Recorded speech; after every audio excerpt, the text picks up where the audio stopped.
অন্নপূর্ণা ভাণ্ডারের এই যে ৩,০০০ টাকা, এটা কিন্তু কম নয়। আপনি যদি প্রতিদিন হিসাব করেন তাহলে দৈনিক ১০০ টাকা করে। একজন গরিব মানুষের পক্ষে, নিম্ন মধ্যবিত্ত মানুষের পক্ষে এই ৩,০০০ টাকা উপার্জন করা অনেক কষ্টের। যারা এই নিম্ন মধ্যবিত্ত মানুষ আর যারা গরিব শ্রেণীর মানুষ আছে তারাই একমাত্র জানে। তাই এই ৩,০০০ টাকা পুরো পশ্চিমবঙ্গে একটি বিশাল প্রভাব ফেলবে, বিশেষ করে গরিব এবং নিম্ন মধ্যবিত্তের মধ্যে। তাদের আর্থিক সচ্ছলতা আসবে, সংসারের মধ্যে একটি সচ্ছলতা আসবে, যা দিয়ে তারা সচ্ছলভাবে সংসার চালাতে পারবে।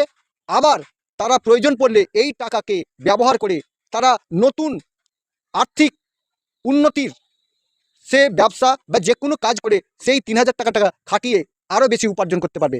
তাই এই সরকারের দেওয়া ৩,০০০ টাকার গুরুত্ব বিশাল। আপনাদের কি মতামত?